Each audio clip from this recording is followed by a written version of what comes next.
नमस्कार. नवी मुंबईच्या राजकारणात सध्या मोठी खळबळ उडाली आहे. फक्त पक्षानं परवानगी द्या, शिंदेंचा टांगा पलटीच नाही तर त्यांचे घोडे पण बेपत्ता करू, हे वक्तव्य आहे ज्येष्ठ नेते गणेश नाईक यांचं.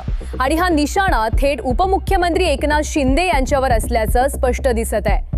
महायुतीत सर्व काही सुरळीत असल्याचं वरवर दिसत असलं तरी नवी मुंबईत मात्र भाजप आणि शिंदे गटामध्ये तणाव चिघळताना दिसतोय. महापालिका निवडणूक जवळ येत असताना हा वाद उफाळून आलाय. पुढे जाण्याआधी एक विनंती करेन, तुम्हाला आमचे व्हिडिओ आवडत असतील पण अजून तुम्ही चॅनलला सबस्क्राइब केला नसेल तर चॅनलला लगेच सबस्क्राइब करून घ्या. नेमकं काय घडलं? नवी मुंबईत झालेल्या एका कार्यक्रमात गणेश नाईक यांनी अत्यंत आक्रमक शब्दात प्रतिक्रिया दिली. काही दिवसांपूर्वी उपमुख्यमंत्री एकनाथ शिंदे यांनी सभेतून भ्रष्टाचारासंदर्भात टीका केल्याचं सांगितलं जात आहे. त्याला प्रत्युत्तर देताना नाईक यांनी कठोर शब्दांचा वापर केला. ते म्हणाले, मला हलक्यात घेऊ नका, मी 3 वेळा पालकमंत्री होतो. जर मी हुकुमशहा असतो तर जनता मला 25 वर्ष निवडून दिली नसती. तुम्ही उन्माद करणार असाल तर तो मोडण्याची ताकद माझ्याकडे आहे. विशेषतः नवी मुंबई महापालिकेत 14 दावांच्या समावेशाच्या मुद्द्यावरून आधीच मतभेद होते. या 14 दावांचा समावेश हा स्थानिक पातळीवर मोठा राजकीय विषय बनलाय. नाईक यांनी स्पष्ट सांगितलं की माझ्या मतदारसंघात 14 गावं येणार आहेत आणि मला विश्वासात घेतलं नाही, मला हलक्यात घेऊ नका, असा दम त्यांनी दिला.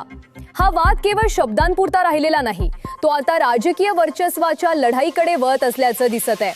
इतकंच नाही तर गणेश नाईक यांनी नवी मुंबई महानगरपालिकेच्या आर्थिक व्यवहारांवरही गंभीर प्रश्न उपस्थित केले. त्यांनी विचारलं, महापालिकेची 3000 कोटींची FD 800 कोटींवर कशी आली? हा पैसा कुठे गेला? कोण जबाबदार आहे? तसेच सिडकोच्या कामकाजावरही त्यांनी प्रश्न उपस्थित केले. शहराच्या विकासासाठी राखीव ठेवलेले भूखंड विकले गेल्याचा आरोप त्यांनी केला.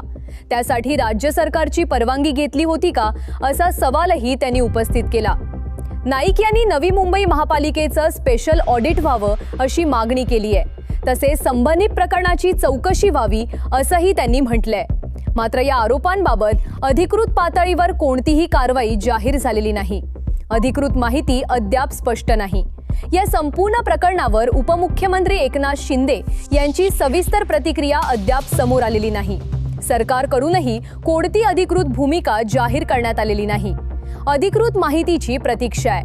दरम्यान या वादात खासदार नरेंद्र म्हस्के यांचाही अप्रत्यक्ष उल्लेख असल्याची चर्चा राजकीय वर्तुळात रंगली आहे. मात्र याबाबत कोणतीही अधिकृत पुष्टी झालेली नाही.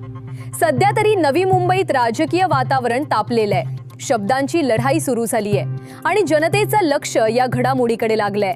अशाच अचूक आणि संतुलित बातम्यांसाठी आमच्या चॅनलला सबस्क्राइब करा.